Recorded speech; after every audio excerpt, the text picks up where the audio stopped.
Thank you for having me on and for having us at the conference. There's actually several pieces of legislation that are being drafted, and our contributions to the process have been around trying to bring these as closely in line with international norms as possible, so that we can ensure that we retain enough competitiveness to have steady inflows of capital consistently come into the country going forward. And this is really around making sure that the framing of these laws enables them to be resilient in the long term. There shouldn't be things in there that are a bit different than is found internationally, because should there be a price downturn, for example, then we'll have to reject them and change them. So we want to put in things that are resilient. The good thing with our country right now is that we have a strong framework under what's called the Public-Private Dialogue Forum, where industry, government, and all stakeholders engage very robustly to try and get a mutually beneficial outcome. These laws have undergone the same process, or should I say these draft laws are undergoing those processes. And yes, in Zambia we talk and we get things done, and we are, I think, quite far along in getting to an accommodation that will ensure that Zambia remains competitive in the long term. We are getting back to doing the basic things.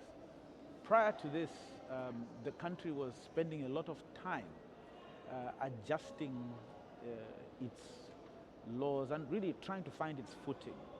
But I think the situation now is that the government that's in place has a very clear understanding of something very fundamental. You know, they say politics eats strategy for breakfast, but technology eats politics for dinner. So there's a fundamental shift in technology that the government has recognized, which will assure a steady demand growth over the next 10 to 20 years. And that vision is aligned with the vision of a normal mining company that comes in to take advantage of this. That is why we are seeing the improvements that you are seeing. There's an understanding that there's congruence between government and business. And once you have that, and you have commitments from government that they'll do this, we have demonstrations of this with removal of import duties on capital equipment and the like, even under very constrained financial circumstances by the government. That is building confidence and enabling industry from around the world to come in and invest ahead of the curve.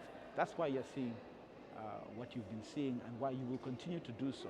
Because I'm not saying the engagements are perfect, but they're robust, and we have every confidence that we will come to an accommodation that will satisfy both industry, government, and all the other stakeholders within the country to assure growth, where we can robustly engage and have our country really maintain a steady business environment for mining and mining-related investment. If we can do this, we'll lower the cost of capital for our members, making it easier for them to reinvest in the country and to secure authorities, if you like, from their investors and their boards to come and expand their activities. And as we do this, because mining is such a big proportion of the Zambian economy, automatically de-risking mining de-risks the rest of the economy. And this will actually enable you to begin to look at infrastructure projects in energy, in rail, and other areas, which will further increase the competitiveness of the country. So we'll keep on doing what we're doing because it has embedded options for growth for our members and for the mining industry in general. That's wise enough to come and take advantage of the Zambian opportunity now. We've been working with government fairly closely around doing what we can to contribute as an industry to structuring the access of power from within the region via the Southern African Power Pool. It's been quite a steep learning curve, but we have been able to access power regionally through the pool, even from Eskom here in South Africa, through one of the prominent energy traders and some of our members. So it's those sorts of innovations which you will continue to see from the sector. And these things also only become possible when you have the correct environment and the correct growth outlook. So since we have those things in place, I have no doubt that as a start, you'll see these stopgap energy trading measures, but in the long term, you should begin to see projects coming together on what's called the Northern Watershed, outside of the Zambezi Basin, which is a bit more resilient to the El Nino and La Nina shocks that we are encountering now. Once we develop hydropower in these areas and augment it with a little bit of coal we have in the south around the shores of Lake Kariba as well, and the usual alternative energy potentials that we have in the country around solar and wind, I think we'll be able to secure the required energy to achieve the government's growth profile and deliver to the critical minerals demand. Well, this is something of a new focus for the mining sector, looking further downstream of itself. But there is an area of common interest because a lot of the businesses that add value to our minerals, be it primary value addition or higher stage, higher value addition, are also co-investors and developers of mining projects. So for us, keeping the mining, core mining investment environment attractive is actually the main attractor to step one, putting the infrastructure in place.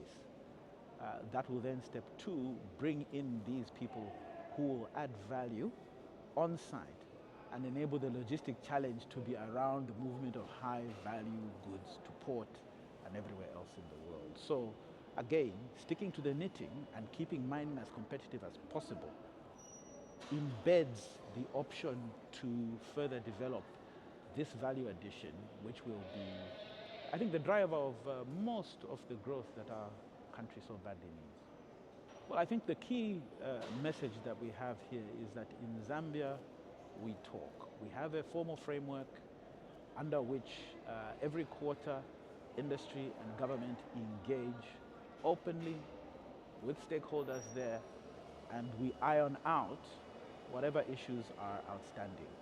That's the culture that is being embedded for the long term, and we have no doubt that this will actually deliver the sea change in stability that we're looking for, that will ensure that Zambia delivers on its growth potential in the medium to long term. The event is so important because a lot of the players that are already moving into Zambia are here. And there are a lot of early stage opportunities in critical minerals in our country. There is in an area between Zimba and Choma around Lake Kariba in Zambia in the south, that is analogous to the lithium ore bearing structure where Arcadia lithium in Zimbabwe was found. We have preliminary indications of lithium potentiality there. There's an Indian company that's already active on the ground. Some of our own members are already taking positions in that area, and we need more people to come through, and they are here. So that's why we're here, to give them the assurances that the environment will complement the geological potential and that infrastructure will follow, and that Zambia is the right place to be, and the right way to come in is to join the Chamber of Mines.